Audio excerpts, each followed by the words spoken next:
What are the implications from your perspective if the American public comes to believe that Israel was involved, planned, and carried out the 9/11 attacks? You know, even Henry Kissinger and the CIA said something that I agree with. You know, I don't normally agree with Kissinger or the CIA, but I do in this. And both of them said that Israel will be no more within a short period of time. I believe the CIA predicted 20 years back in 2007, something like that. And Kissinger said within 10 years, just a few years back himself. I wholeheartedly agree with that.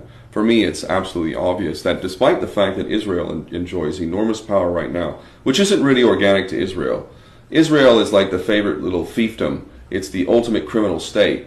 And the real power behind that, which we can definitely trace, is the bankers. The bankers who have literally an infinite supply of money are running the world right now. They own our government. They own pretty much all the Western governments. They own the police. They own the court system. They own the corporations. They own the mainstream media. They completely own Hollywood.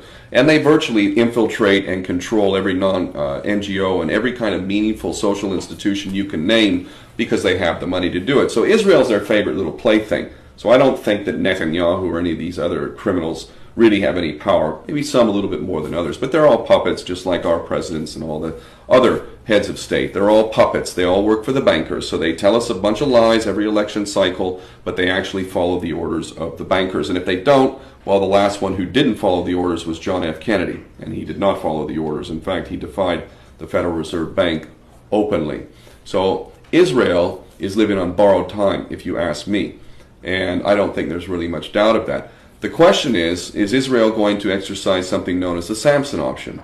Because now, thanks to our treasonous governments, thanks to John F. Kennedy being assassinated, it is now a reality that Israel has approximately 200 to 400 nuclear weapons. Thanks to Germany, who has gifted Israel with Dolphin-class submarines that have now been nuclear armed, Israel has the capacity to deliver those nuclear weapons anywhere on the planet with virtually no notice.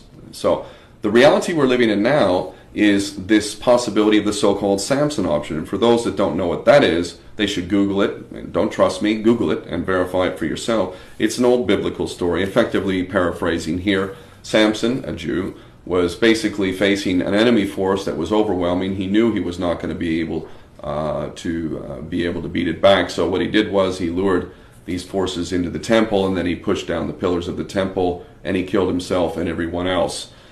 This is the Samson option, and the modern day equivalent, according to high-level thinkers within Israel, is that if Israel's security, if Israel's existence is threatened, that we will take out the whole world, that we will use nuclear weapons against the whole world, that we will use the threat of destroying the whole world if our existence is threatened. Now keep in mind the bankers own Israel. It's their favorite little plaything. It has no extradition treaties with anyone in the world. It's involved in blood diamond trading. It's in sex trafficking, organ trafficking. It's committing active genocide by the legal definition of the word according to Black's Law Dictionary, genocide. It is the ultimate criminal state. So how much room is there for Israel to continue? The only reason why Israel has existed as long as it has is because it's basically been in the dark.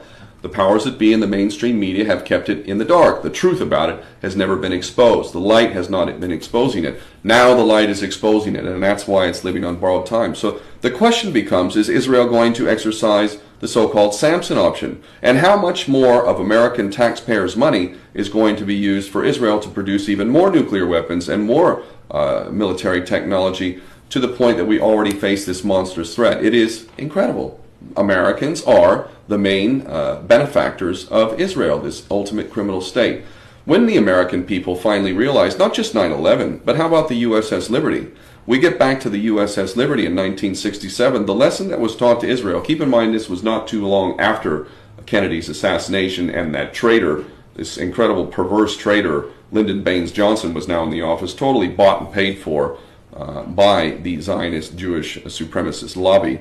And it was in 1967 that Israel literally attacked a defenseless ship, the USS Liberty, in international waters, blue skies, flying the stars and stripes, killed 34 American sailors, really did everything it could to sink that ship. And I would argue that it was divine intervention that it didn't sink. If that ship had sunk, we had nuclear weapons that were fitted on Phantom jets that were flying towards Cairo. The end of the world could have happened right back in 1967 due to our best friend and ally, little old Jewish state of Israel. And this is the reality today. Their power has only increased, and the lesson from the USS Liberty was, you can do anything you want.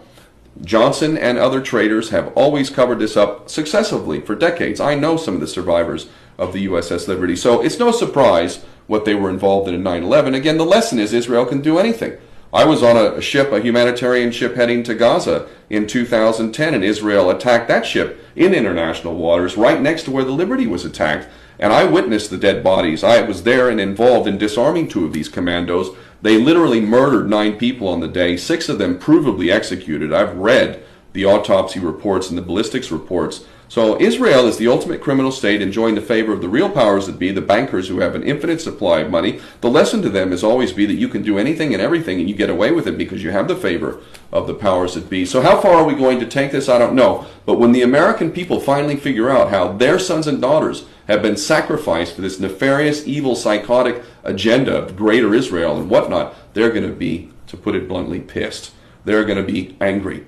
And I don't blame them. I just wish they'd figure it out sooner, because it's only going to cause more death and more mayhem, not just for the American people. Let's take a look at the Middle East and what's happening there. It is ungodly. And those people running around cutting off heads, mostly Muslims, but also Christians and whatnot, those people work for us through our proxy, Saudi Arabia. All of this is Israeli Jewish supremacist policy. And if it doesn't stop soon, it could be the end of the world for everyone.